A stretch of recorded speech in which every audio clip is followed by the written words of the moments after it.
What's up, buttercups? Hopefully you're wearing your mean jeans. Rest in peace, Hulk Hogan. Of course, known racist Hulk Hogan, as the left would like to portray the man. Anyway, welcome to the show, guys.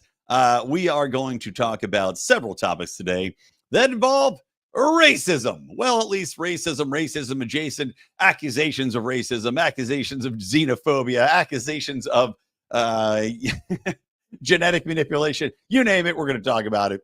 But we're also going to talk about some politics. We're also going to talk about the endless parade of Hollywood DEI nonsense, and these people just can't seem to get out of their own way. And something that I bet most of you do not know about, which is that there's an organization called Collective Shout, and this is an organization that purports to be a feminist organization that is actively censoring games across the spectrum, video games, that is. So all that and more on today's show.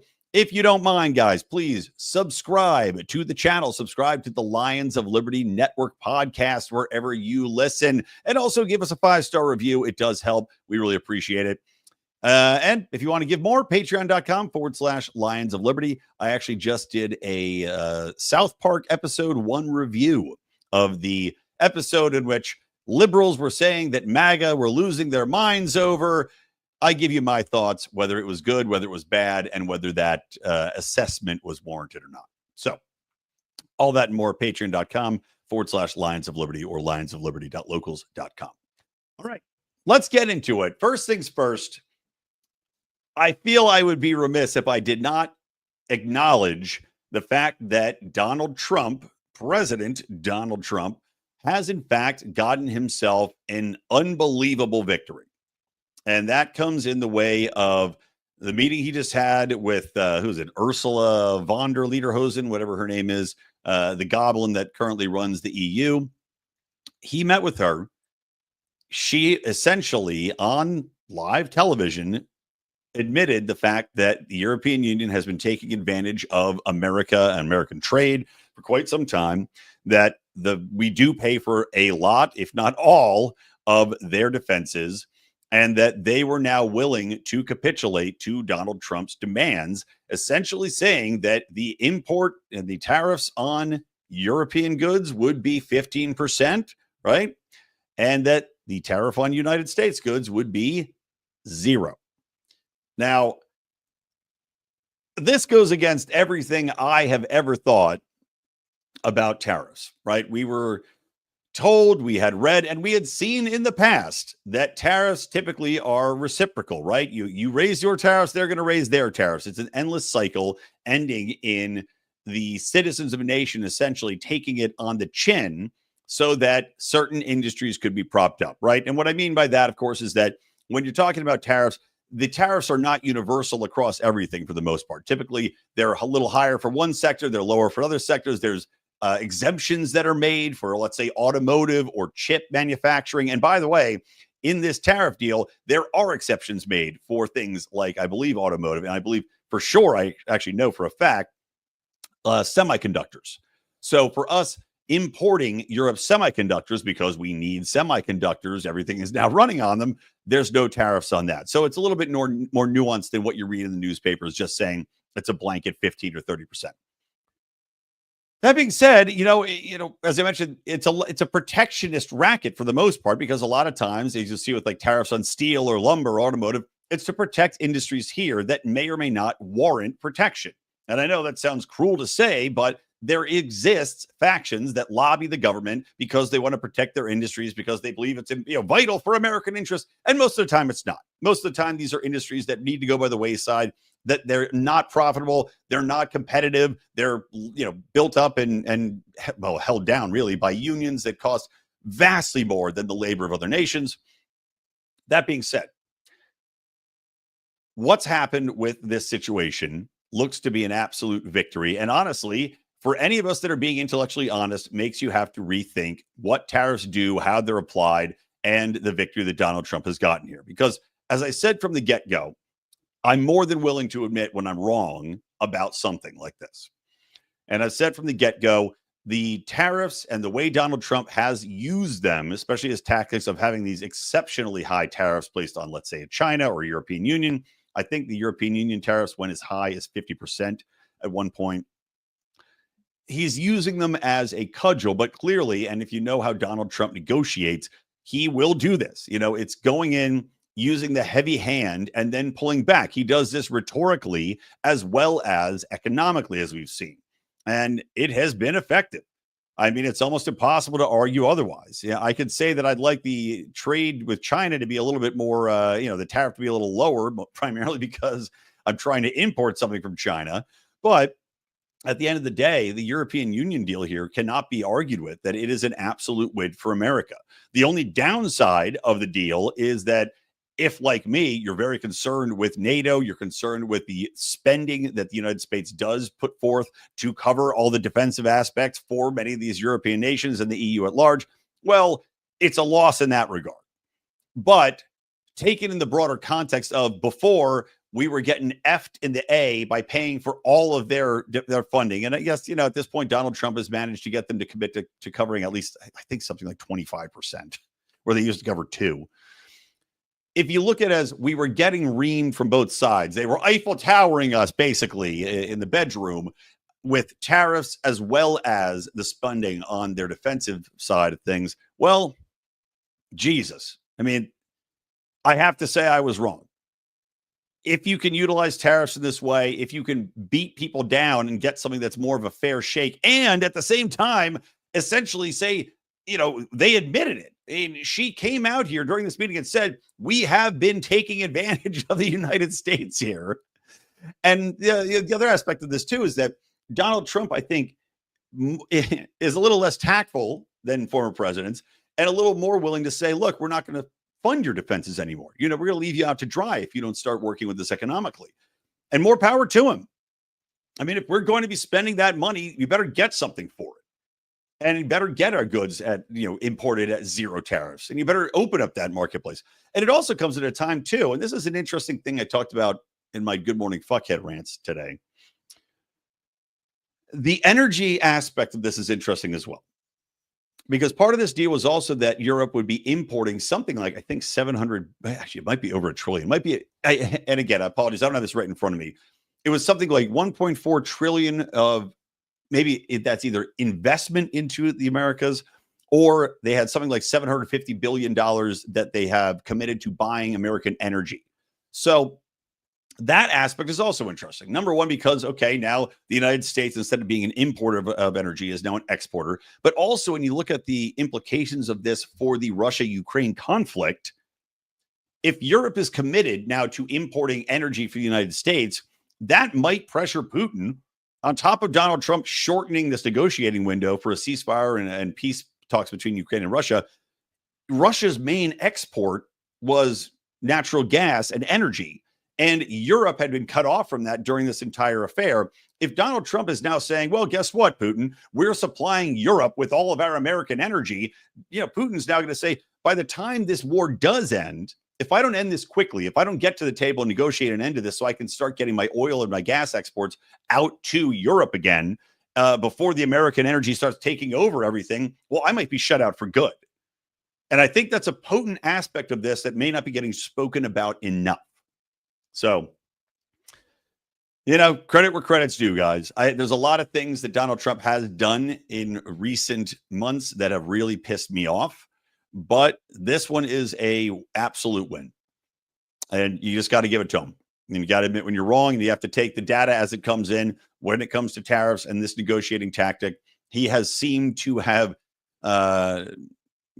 escaped the trap of history and ended the cycle of endless reciprocal tariffs between nations. So, goddamn, I did not think I would be here saying that, but yet I am happy that I am. Okay. Next thing is the Sydney Sweeney thing. My God. I'm just going to play you guys a couple of videos. I know you've probably seen them, but I'd feel remiss in my duties here as a host of this show if I didn't show at least a couple of these. I pulled up two specifically. And the reason I've chosen these two, it's because these people are outwardly saying, hey, this is my career, and yet still going full TDS, imbecilic nonsense, losing their minds in a professional capacity here. So it's not only putting yourself out there as an idiot with a very ill-formed, completely untethered from reality take on the Sydney Sweeney jeans ad, which we'll talk about after this. But you're also putting it in a context of you're a professional. So people are going to see this and say, why would I want to go to this person if they're so unhinged and hate me? Or if I like this ad, hate me so much they want nothing to do with me. So here's the first one.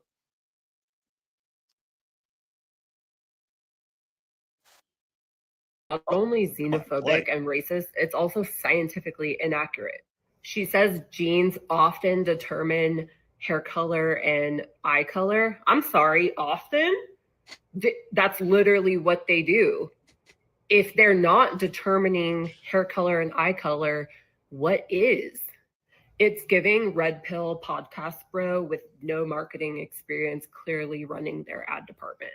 And I just hate when companies make content trying to use medical or scientific terms and then completely fuck it up. Like, it's not that hard to Google what genes do, how DNA works.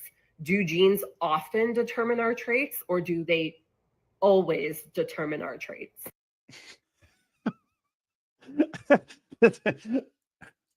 Actually, this woman is the lady. They know what genes do. The only reason, no. Imagine getting that upset about this ad in general, right? That this is, oh my God, I can't believe these. They gave a podcast bro their ad budget who doesn't know anything about marketing. First off, lady surgeon, if you're just listening, this is a lady surgeon, I guess. First off, clearly the people that have done the marketing knew exactly what they were doing, because the American Eagle stock has gone up something like 15 to 20% since this ad came out. I can guarantee you that women actually do want to look and dress like Sydney Sweeney, that they do find her attractive. And I'll give you an example of this. Victoria's Secret lost $5 billion doing the kind of marketing that you want, which is putting the ugliest up there first, all diversity all the time. We're not going to put anybody that's beautiful because that could make people feel bad. We want women to feel good about their bodies. So we're going to put ugly bodies out there wearing ugly clothing. Guess what? Doesn't work. Does not work.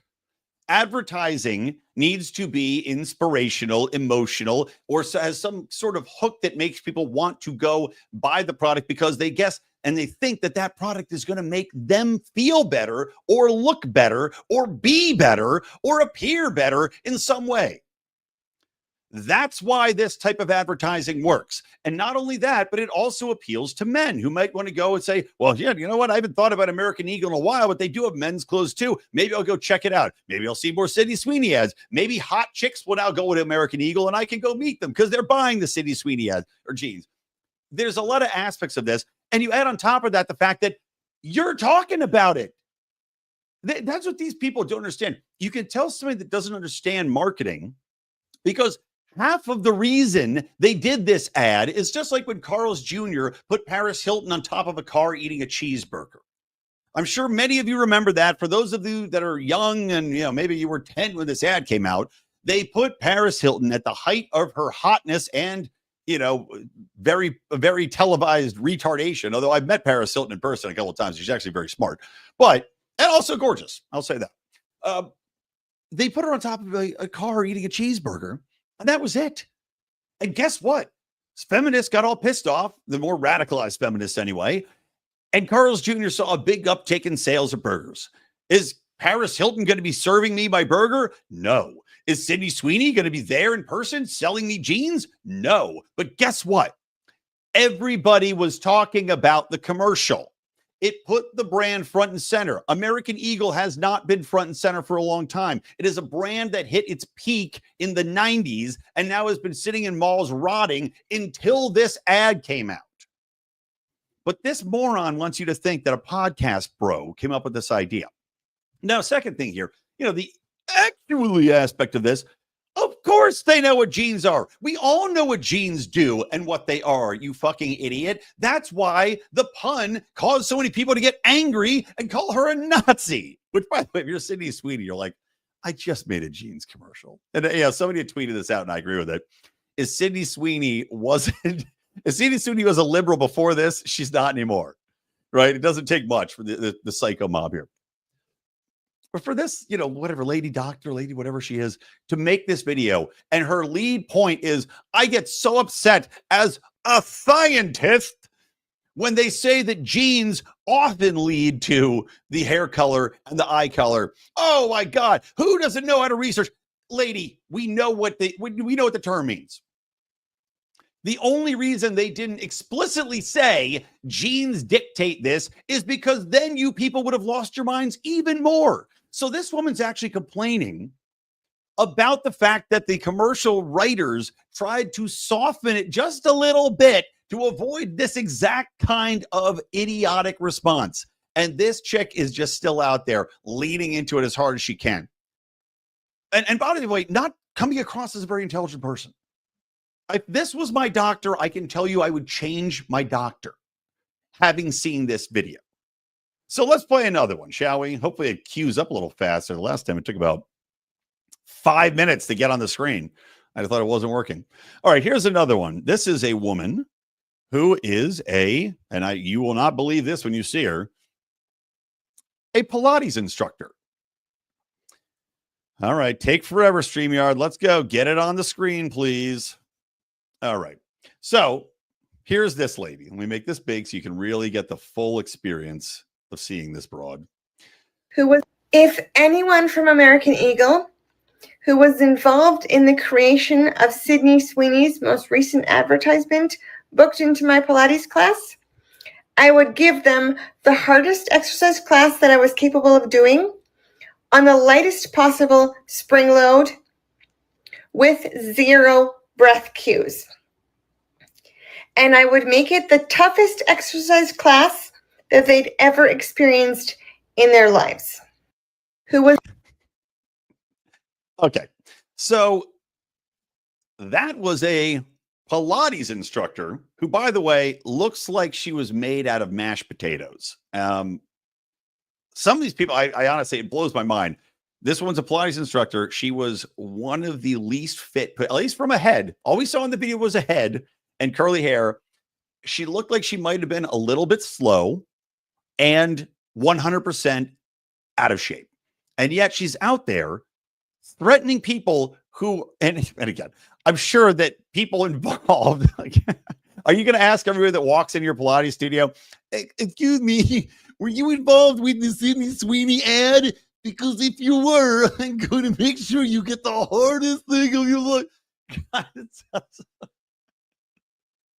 these people, their brains are mush.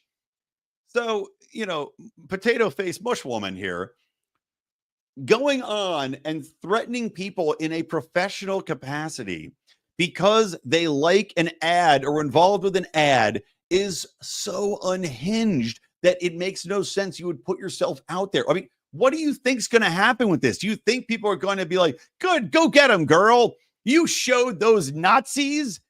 I mean, for fuck's sake, it's a commercial showcasing a hot chick wearing jeans, making a good jeans joke. And your response is to lose your mind and start calling everybody Nazis. What do you think the fallout's going to be? I mean, are people going to listen to you as a rational person? Are they going to think, wow, what an insightful opinion. Wow, they really cut to the heart of this matter. We need to look into this hot lady trend in commercials. And are all commercials trying to teach us eugenics? I mean, what the fuck are they talking about?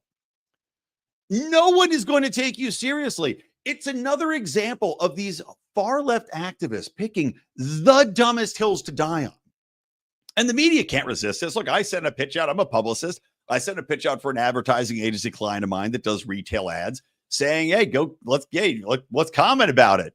These people are calling Sydney Sweeney a Nazi. Talk to my client. They'll tell you what's up with that. Why is the brand not talking?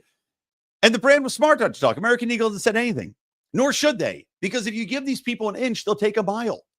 And American Eagle knows that. So let it play out. These people are making themselves look stupid.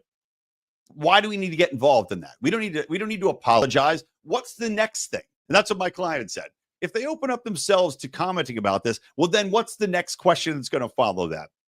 Why did you make that ad? Why did you think it was okay to talk about jeans? Are you racist? Are you white supremacist? No, you don't open yourselves up for those questions. You just let it sit there, and you let these blue-haired psychopaths and Pilates instructors and scientists make themselves look like the psychopaths they are. And in the meantime, the ad goes viral. It blows up. Everyone's talking about it.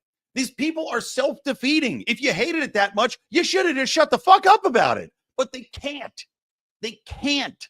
It's the same reason Donald Trump gained in popularity throughout this entire cycle, because these people can't get out of their own way. They don't understand. So God bless you, Sydney Sweeney. Thank you for a fantastic ad. Thank you for advertisements again that showcase good-looking people. I hope to God by Target, which is the denizens of Target, the denizens of the billboards of Target, they find people that do not exist. I swear to God, Target breeds the ugliest models they can find in a laboratory, in a basement somewhere, in a bunker on a Native American reservation. They breed the ugliest people in the world to put on the billboards in their stores. Please, Target. No more. Free them. Free the freeze. Throw open the doors. It's the ugliest parade of people fleeing a bunker in the desert as Target flings the doors open. Okay, next topic. I already talked about Nazi jeans. So a couple things in Hollywood, right? And then we'll finish up with this insane story about this gaming censorship. So there's 2 new reboots, right? Because Hollywood can't stop making reboots. Now, these are television reboots. One is in the Star Trek franchise, and Star Trek, if you've been following along, because Star Trek is near and dear to me, just like Star Wars was. You know, it's funny. I used to be a bigger Star Wars fan, and as I got older, I became more of a Star Trek fan, especially watching the original Star Treks and then Next Generation, Deep Space Nine. There was a lot of really good Star Treks. Then they got really shitty, right? Picard kind of brought it back. Mostly really shitty because woke, bad writing, DEI nonsense, horrible writers' rooms where they're checking boxes rather than actually hiring people that know what they're doing or have talent. Just became garbage. The latest iteration of that is called Starfleet Academy. And if you're wondering if it was run by if the show writer is a woke woman, well, yes, of course, you nailed it. It is a woke female showrunner. And the showrunner is a person who writes all the initial episodes and is essentially guiding the ship along where the show is supposed to go. If you're wondering if there are combinations of ethnic and alien races that make no sense and buck the entire, concept of shows that have laid before them, the entire genesis of races, well, yes, they did that in the, on the altar of diversity. And if you're wondering if, of course, they cast a female star lead as the captain of the ship, which is like the 4th one they've cast lately. Yes, you're also correct.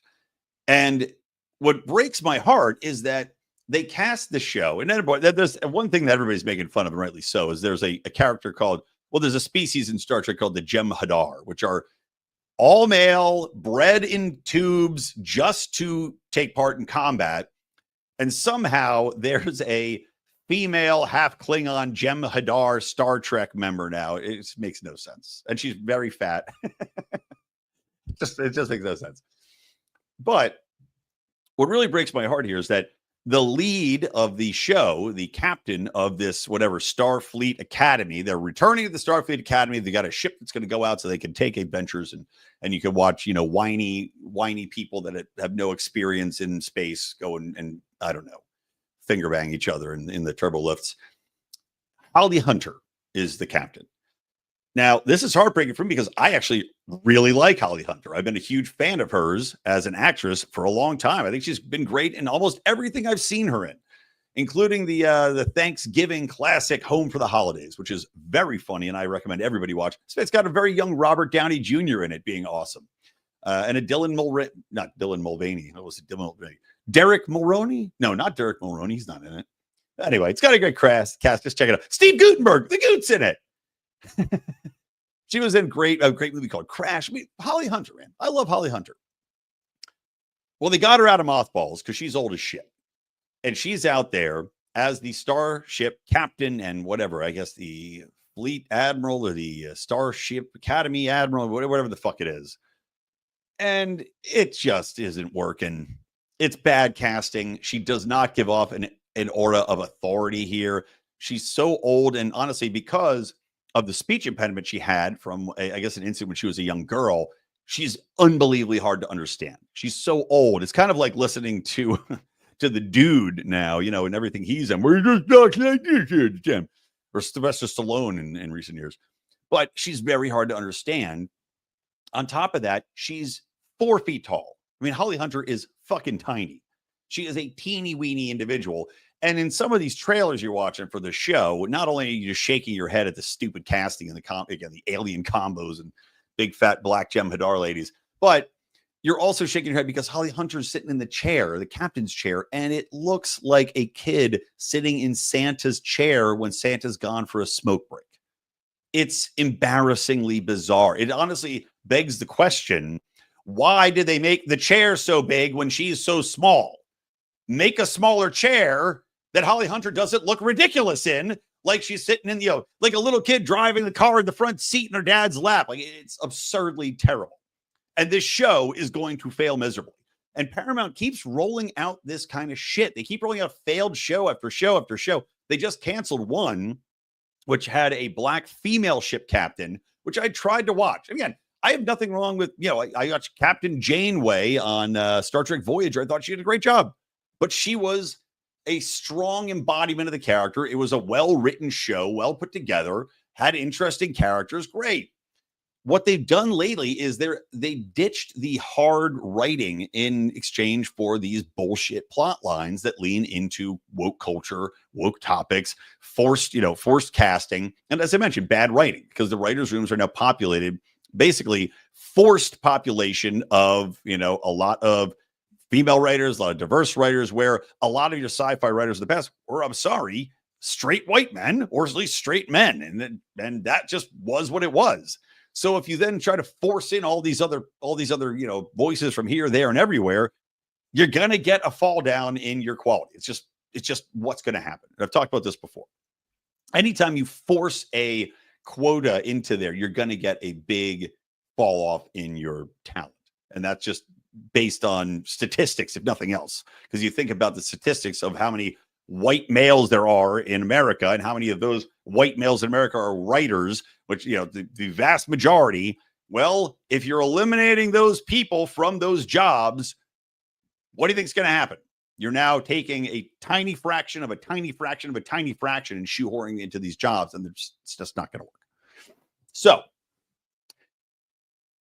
they recently canceled, like this black female ship captain. Again, I tried to watch it. It was just awful, just fucking awful. And I even tried to watch one, which I think they've renewed, which is called, Brave New Worlds or Strange New Worlds or something like that. And even that I tried watching. This hard to watch, mostly because the writing has leaned into so much more of this melodramatic nonsense. And I know to point the finger for that in the writing room, but it's hard to watch them. So that's one thing that they're trying to reboot. It's going to be shit. The other one, it's even more absurd, is Spartacus. Now, Spartacus, I never watched. I heard it's a very good show, the initial show anyway, which I think was on Stars. Gladiator show, right? I am Spartacus, about a big, tough, brawny man. He's fighting another big, tough, brawny man. He's slicing them open. He's pulling their intestines out, waving them around, doing jump ropes with them. So at the end of Spartacus, the lead actor in Spartacus, or the lead character of Spartacus, or I guess his name's Asher, dies. He gets his fucking head chopped off. So what does Hollywood do? Well, in classic Hollywood fashion, they go, yeah, never mind. We're going to relaunch this show and call it House of Asher, where he doesn't die. Now I guess he's got his own gladiator house. And there's a brand new gladiator that's tearing everybody up, that's kicking ass and jump roping with intestines again. I'll give everybody out there one guess. One guess. What do you think this gladiator's makeup is as far as sex and skin color? Okay, you got it? Picture in your mind? Yes, exactly. It's a black female.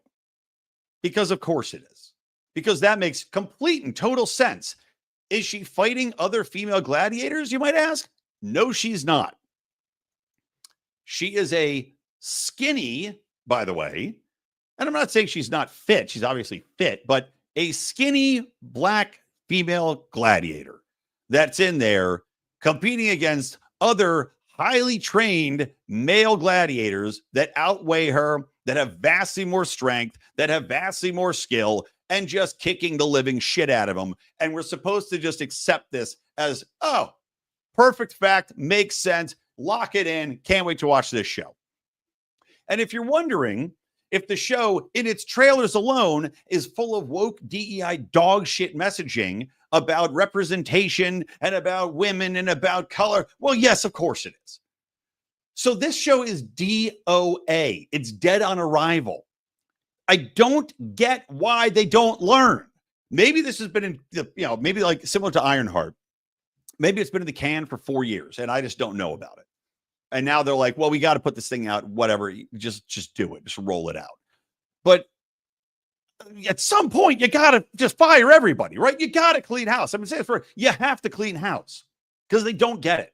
They're going to continue to lose money. They're going to continue to bleed millions and millions of dollars. They're now going to continue to rein in how many projects they make. So all of us as consumers are getting punished by the fucking horrible decisions these people keep making in Hollywood. These woke assholes keep making in Hollywood, where they keep trying to shove stuff that makes no sense. And by the way, historically, I looked into it. Historically, there were female gladiators for a very short amount of time.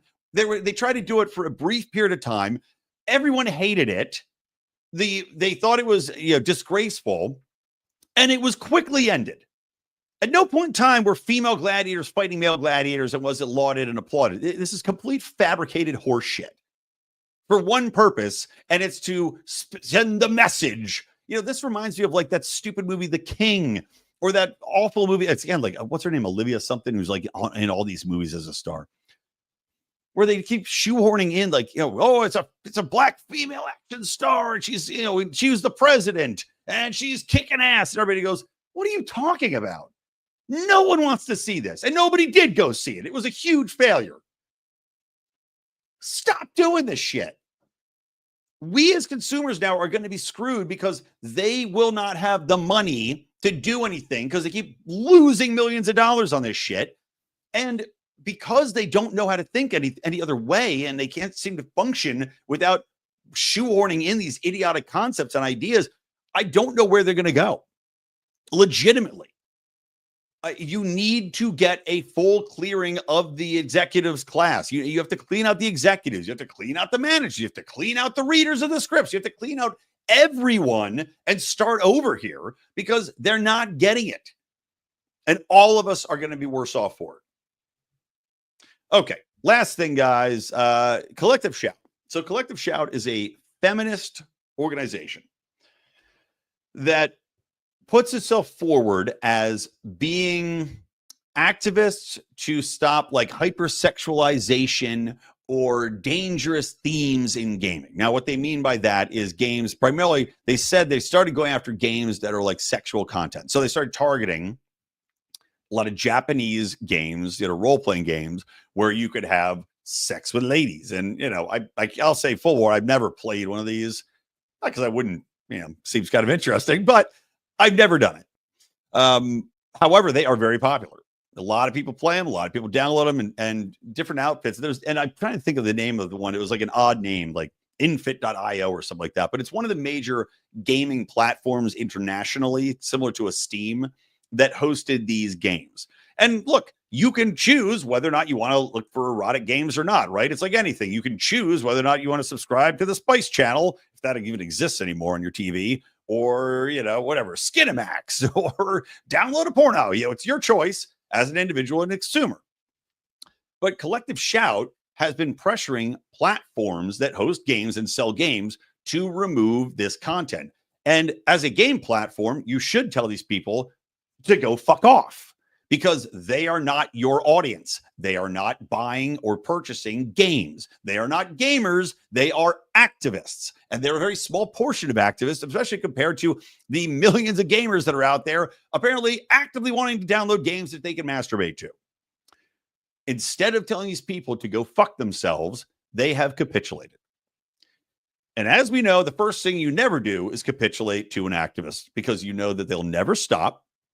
Their demands will not end there. They will not say, oh, thank you. You've helped our cause. Great. We'll keep it to this very slim, segment of games that maybe they say allows the rape of ladies, virtual rape. Let's say that, or aggressive violence towards women. Okay, let's say that. And if they kept it towards that, maybe the platform could say, okay, done. But they never do. So now what's happening? Oh, that's right. They're going after games that are far more broad in what they stand for. And these activists will say that, well, they're still very harmful because of violence in this way, or because they hypersexualize women, and because they have partial nudity in them, or, you name it, you got it. Whatever it is, they're trying to actively censor artistic and creative leads in games. And look, Grand Theft Auto could be considered, obviously, one of the games that would fall under Collective Shout's purview. The fact that they've now had hundreds of games removed, by the way, and including a game which is actually a game designed to be anti-sexual violence. I think it was called, it's like a horror video game. Again, I've never played it. Yeah, fuck, I'm not going to look it up. But it was a horror video game with this, kind of grotesque mummy-faced guy, and he's all kind of beat up. But very popular game. Very popular game. Gone. Gone because of Collective Shout. Nothing to do with the hypersexualization or rape of women. Gone. Removed because, now the mission creep of this organization, and because they've got their fucking fangs into these platforms, well, now they'll demand more and more and more. And if you don't, we're going to make a big stink, and we're going to say that you support violence against women, and we're going to say this, and we're going to say that. When at the very beginning, if they had just said, hey, go fuck yourselves. And also, let's not forget, it doesn't matter. Similar to the Sydney Sweeney American Eagle article, there have been now probably 100 articles written about these morons complaining about the ad. Guess what's still running? The American Eagle Sydney Sweeney ad. Guess what's going to still be popular? American Eagle and Sydney Sweeney. People are going to use it in the broader sense because in a cultural sense, in a consumer sense, these activists represent fucking jack all. And for these platforms, just like all the banks, when they kowtowed and now they had to walk themselves back because debanking people over gun purchases was incredibly unpopular, these fucking platforms gotta learn that you cannot give these people an inch. They are not your consumers. They are not what pays your bills. They are not anything to you other than what should be considered a fly to be swatted, a nuisance to be ignored. And if you let them in, it's like that movie, that vampire film, let the right one in. Well, you let the wrong one in. And once they're in your house, they're going to get nestled into every little aspect of your business, and they're going to threaten you more and more and more. And you're going to have capture of your intellectuals. You're going to have capture of your executives that are so risk adverse that now that they're in there, they're going to keep kowtowing to them. And the only way that ends is when this company and these platforms see enough users go, hey, go fuck yourselves for listening to these people. And I guarantee you that's what's going to happen. Just like what's happened with movies, which is why movies are slowly turning around. TV seems to still not get it. Just like what's happening with video games at large, with all these companies, Sony and, Bungie going under, and all these companies that are now bankrupt because they kept pushing out woke dog shit nobody wanted to buy. Well, they're going to find out the hard way. And I hope they do. All right, that's it, guys. Thanks for listening. Thanks for watching. Hit subscribe for the Lions of Liberty Network. Again, we've got many, many shows with many, many personages. Myself, John Odermatt, Lou Perez, Brian Nichols, and, of course, the new show, Politics. We'll be doing a Politics on Friday. And Politics has its own feed, by the way, as well. So if you wouldn't mind, just to help us pump it up, you can unsubscribe later, but go subscribe to the Politics feed and give it a 5-star review. I beg of you. It's a new show. It's hard to launch anything new in this day and age because there is a lot of competition out there, and people are lazy and don't give a damn. So thank you. All right. From me, Brian McWilliams, from the Lions of Liberty Network, and from Mean Age Daydream, keep those electric eyes on me, babe, and keep that ray gun peep to my head.